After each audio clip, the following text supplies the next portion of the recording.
Hey, it's Nicole Shevokas, your Scentsy Independent Director.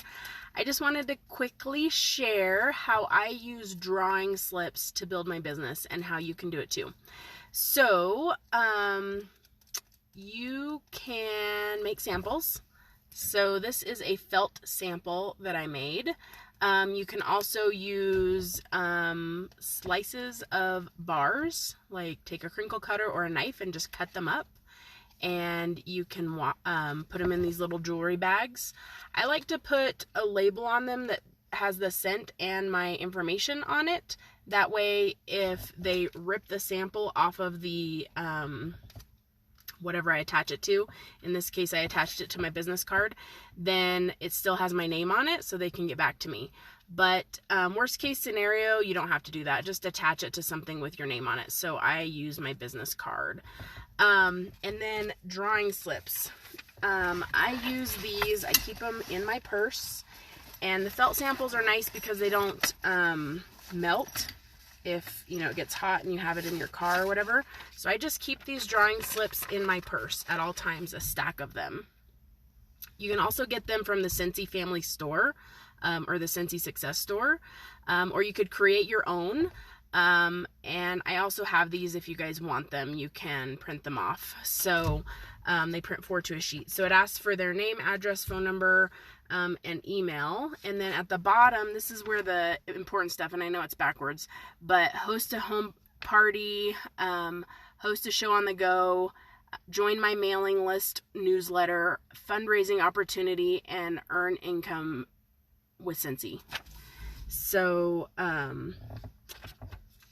what I do is, like, I just actually was over here at BLM. I'm in the parking lot doing this video, but I needed to get a wood permit. So I gave a sample to the gal. So as I was finishing up with her, I said, here's a Scentsy sample. And she's like, oh, thanks. And then I say, here, fill this out and I'll put you in my drawing. I didn't say, hey, will you fill this out? Or do you want to enter my drawing? I just told her, here, fill this out and I'll put you in my drawing. And she's like, okay. So she writes down her information, and then I just quietly let them do it. And then once they finish and they hand it back, if they circle something, like she circled fundraising. And so I said, hey, what do you want to do fundraising for? And then she said that her kid is in all the sports. So I'm like, great, we could do a Scent Circle fundraiser and raise some money. We could do it for the whole team or just you, however you want to do that. And then bam, I have all of her contact information so I can follow up with her.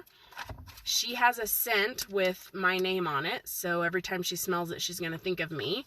And then I can jot on the back, kid is in all the in all the sports, wants to do fundraising. And then when I call her, I'm also going to make a note that I met her at BLM, so that later on when I call or text her, I can say, hey, I met you at the BLM office. So what sports is your kid in right now? And she didn't say her son or daughter. She literally said her kid. So I wish I would have asked if it was son or daughter, because that's going to be kind of weird. But anyway, I have a little bit about her. She has a child, they're in sports, she works for BLM, so that helps me to have some information to mention when I call her and try to get that fundraiser set up.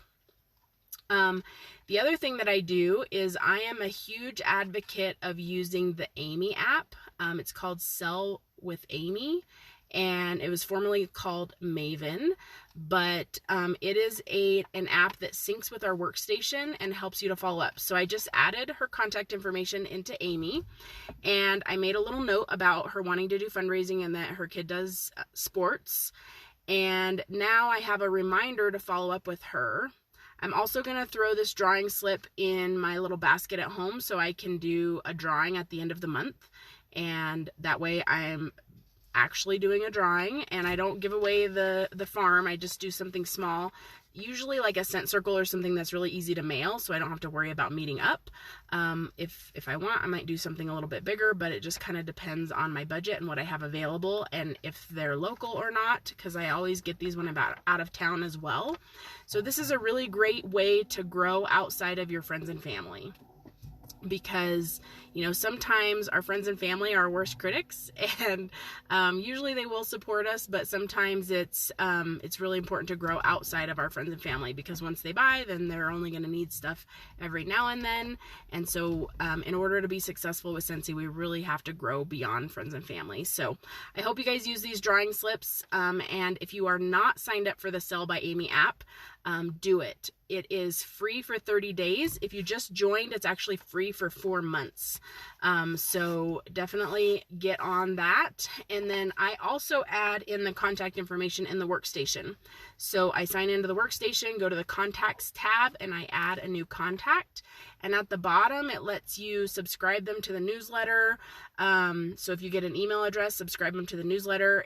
If they are interested in fundraising, I mark them as a potential host. If they're interested in the show on the go or a home party, I mark them as a host.